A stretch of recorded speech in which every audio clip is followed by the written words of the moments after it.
आषाढ़ का एक दिन मोहन राकेश का चर्चित नाटक है। कालिदास और मल्लिका की प्रेम कथा इस नाटक की विषय वस्तु है। विलोम उनके प्रेम में व्यवधान बनाता है। आषाढ़ के एक दिन का प्रकाशन 1958 ईस्वी में हुआ था। लेखक जब अपनी जड़ से उखाड़ दिया जाता है तो उसके लेखन पर प्रभाव पड़ता है और वह कुछ भी नहीं लिख पाता।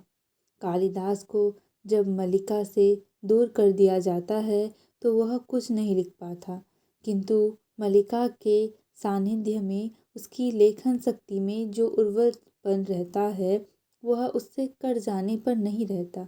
संवाद बड़े बड़े हैं पर भाषा नाट्य अनुकूल है। लंबे संवाद होने पर भी वे नाटक को कहीं अवरुद्ध नहीं कर पाते। इस नाटक का सफल मंचन कई बार किया जा चुका है। रंगमंचयता एवं अभिनयता की दृष्टि से यह सफल नाटकों की श्रेणी में आता है। मल्लिका की माता का नाम अंबिका है। निक्षेप एक ग्राम पुरुष है और इस नाटक का एक पात्र है। इसी प्रकार मातुल जो एक कवि है इस नाटक का एक उच्च पात्र है। मातुल कालिदास का मामा है और अंबिका का भाई। कालिदास मल्लिका से कहता है, शकुंतला के रूप में तुम ही मेरे सामने थी। मैंने लिखने का जब जब प्रयास किया तुम्हारी और अपने जीवन के इतिहास को ही दोहराया। तात्पर्य है कालिदास कहते हैं कि मैंने जब जब लिखने का प्रयास किया तुम्हारे और अपने जीवन के इतिहास को दोहराया। जब जब तुमसे दूर रहकर लिखने का प्रयास किया रचना में वह प्राणवत्ता नहीं रह सकी। रघुवंश में आज का विलाप मेरी ही वेदना का अंश है। मल्लिका से वह कहता है कि काश तुम इन सब रचनाओं को पढ़ पाती। मल्लिका कहती है कि मेरे पास तुम्हारी सब रचनाओं के प्रतिलिपि हैं। हिंदी नाटक की इस यात्रा में आषाढ़ का एक दिन कई प्रकार से एक महत्वपूर्ण पड़ाव है। इस दौर के नाटक लेखन की श्रेष्ठतम उपलब्धियों में गिनने योग्य भी है। कुछ लेखकों ने नाटक में सहज स्वाभाविकता और नाटकीयता को यथार्थपरक और काव्यात्मक के जिस श्रेणी का सूत्रपात किया था उसकी महत्वपूर्ण परिणति आषाढ़ का एक दिन में हुई है। इसके साथ समकालीन अनुभव की और भी कई आयाम इस नाटक में हैं जो इससे एकाधिक स्तर पर सार्थक और रोचक बनाते हैं। उसका नाटकीय संघर्ष, कला और प्रेम, सृजनशील व्यक्ति और परिवेश, भावना और कर्म, कलाकार और राज्य आदि कई स्तरों को छूता है। इस प्रकार कला के आयाम को बड़ी रोचक तीव्रता के साथ नाटक में प्रस्तुत किया गया है। आषाढ़ का एक दिन में कालिदास और मल्लिका के अतिरिक्त विलोम भी एक पात्र है। उसे खलनायक कहकर टाला नहीं जा सकता। वह कालिदास से भी अधिक विकसित पात्र है। उसके बिना यह नाटक भावुकतापूर्ण और शिथिल रह जाता है। उसके तर्कों में ही नहीं उसकी पूरे जीवन दृष्टि में एक ऐसी आवश्यकता और अनिवार्यता है कि उसकी गिनती हिंदी नाटक के कुछ अविस्मरणीय पात्रों में होगी। कई प्रकार से विलोम में मोहन राकेश की एक अनुपम नाटकीय चरित्र सृष्टि है।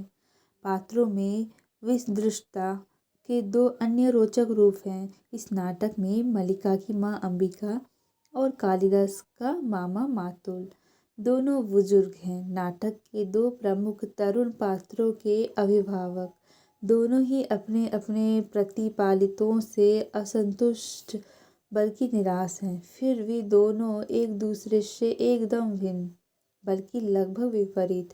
दोनों के बीच यह भिन्नता संस्कार, जीवन दृष्टि, स्वभाव, व्यवहार, बोलचाल, भाषा आदि अनेक स्तर पर उकेरी गई है। इससे मल्लिका और कालिदास दोनों के चरित्र अधिक सूक्ष्मता और रोचकता के साथ रूपायित हो सके हैं।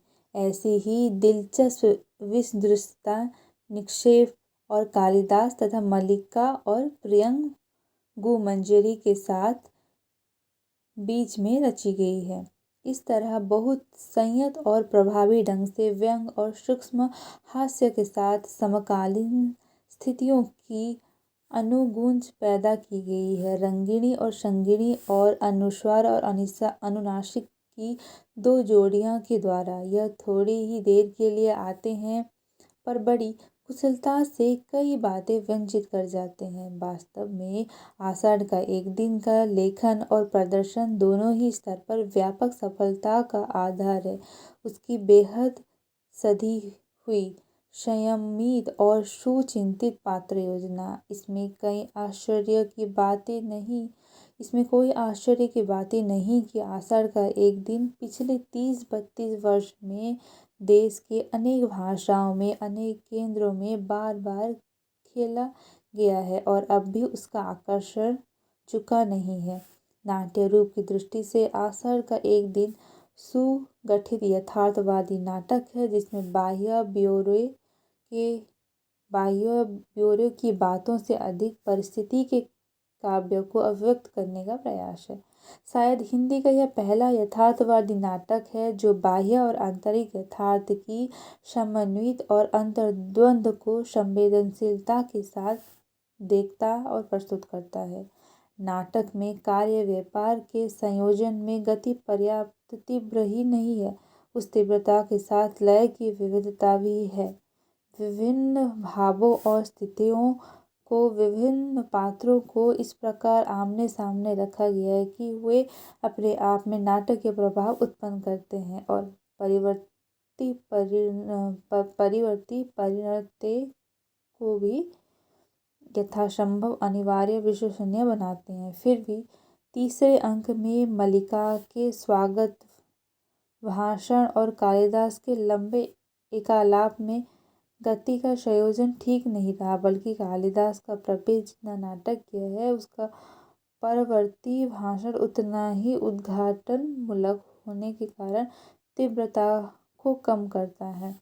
चरम बिंदु के इतने समीप पहुंचकर भाषण द्वारा स्थिति का उद्घाटन बहुत अच्छी नाटकीय युक्ति नहीं है, विशेषकर जबकि बाकी नाटक में राकेश कार्य व्यापार के द्वारा सफलतापूर्वक उद्घाटन करते हैं, पर तीसरे अंक की यह दुर्बलता शीघ्र ही नियंत्रण में आ जाती है और द्वार खटखटाए जाने के बाद से नाटक बड़ी दुर्दम्य और तीव्र गति से चरम परिणति की ओर अनिवार्य पूर्वक चलता जाता है। निस्संदेह हिंदी नाटक के परिप्रेक्ष्य में और भाव वस्तु और रूप बंध दोनों के स्तर पर आषाढ़ का एक दिन ऐसा पर्याय सघन, तीव्र और भाव उद्दीपित लेखन प्रस्तुत करता है जैसे हिंदी नाटक में बहुत कम ही हुए।